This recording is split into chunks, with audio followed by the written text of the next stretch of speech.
While Israel and Iran are locked in an open war and airstrikes continue to escalate, the effects of this conflict are no longer limited to the Middle East.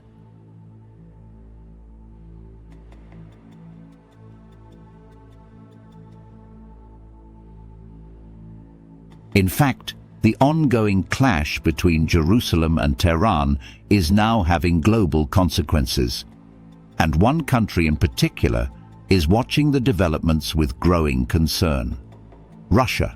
In today's video, we'll examine the geopolitical consequences of the Israel-Iran war, who the biggest winners and losers might be, and how this Middle East conflict could also impact the battlefield in Ukraine. Let's get started. Before we dive into the geopolitical effects, let's take a quick look at the current situation on the ground. The war between Israel and the Iranian regime is far from over. In fact, it's escalating rapidly. Israel has stepped up its air campaign significantly, targeting key military and strategic assets across Iran. Just yesterday, Israeli airstrikes hit locations in the north, west, and south of the country.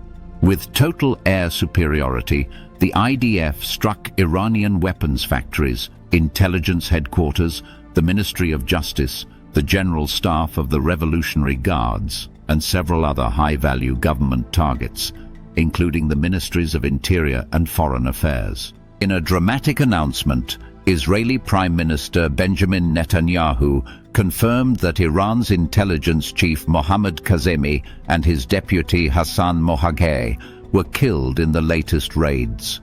Tehran also saw a series of car bomb assassinations, and Netanyahu declared the Iranian nuclear program destroyed for now, following strikes on the Isfahan reactor and the Natanz enrichment facility. In short, Israel now dominates Iranian airspace and is systematically dismantling both the country's nuclear capabilities and its ruling infrastructure. This is no longer just about stopping a nuclear program. It's about decapitating Iran's leadership. Meanwhile, Iran's response has been far less strategic. Following a pattern seen in Russian tactics, Tehran has resorted to terror-style attacks, firing ballistic missiles randomly into Israeli cities, killing at least 10 civilians in Haifa. Israel is targeting military and regime assets. Iran is targeting civilians. The parallels to Russia's war in Ukraine are striking. And with more Israeli strikes expected today, it's clear that the end of this war is nowhere in sight. Now let's shift our focus to the geopolitical impact, especially on Russia. The Russian Federation is one of Iran's closest allies. In April, the two countries signed a sweeping defense and strategic partnership agreement covering everything from military cooperation to trade and energy infrastructure.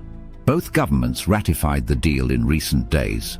But despite this close partnership, Russia is helpless to protect its ally. On the global stage, this is yet another humiliation for Vladimir Putin, following Russia's failure to save Assad's grip on Syria or to prevent Armenia's defeat by Azerbaijan.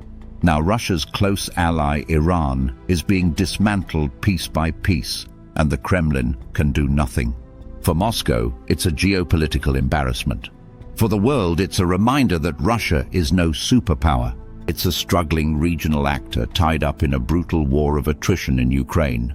But the real problem for Russia isn't just diplomatic, it's military. Iran has played a critical role in Russia's war in Ukraine. Tehran has supplied ballistic missiles and, most importantly, the infamous Shahed drones. These drones are a central part of Russia's air campaign, used to saturate Ukraine's air defenses and pave the way for more advanced missiles like the Iskander or Kh-101. And while Russia has tried to produce Shahed drones domestically under the names Geran-2 and Geran-3, it still relies heavily on Iranian components, especially engines and electronics. If Iran can no longer supply these parts, Russia's drone campaign will collapse. And that's exactly what seems to be happening. Ukraine has already struck one Shahed assembly plant inside Russia. Just this past weekend, Ukrainian special forces hit the Alabuga drone facility in Tatarstan, sparking fires and chaos at a nearby airport. At the same time, Israel has reportedly bombed key Iranian drone factories, including a major production site in Isfahan. The message is clear. Israel's campaign in Iran is also crippling Russia's ability to wage war in Ukraine.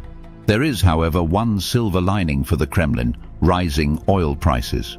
Following Israel's attacks, global oil prices have surged above $70 per barrel. That gives Russia a temporary financial boost, helping to refill its war chest through oil exports. But this can and must be countered. Western nations and Ukraine's allies should respond with secondary sanctions and tariffs on Russian oil buyers like China and India. These states need to understand that continuing to fund Russia's oil industry means fueling war. The tools to cut off this income exist. The West just needs to use them decisively. To sum up, politically, Russia is being humiliated yet again, unable to protect Iran, one of its most important allies. Militarily, the Israeli campaign threatens to cut off Moscow's access to crucial drone technology. Economically, rising oil prices may offer some relief, but only if the international community fails to act. The Israel-Iran war is reshaping not only the Middle East, but also the strategic balance in the war in Ukraine. And now we turn to you. What do you think? How long can the Iranian regime survive under this pressure? And how should the West respond to ensure that Russia's last advantages are stripped away? Let us know in the comments. We're looking forward to hearing your thoughts. If you found this analysis valuable, don't forget to like, subscribe, and hit the bell for future updates. Stay safe and see you in the next one.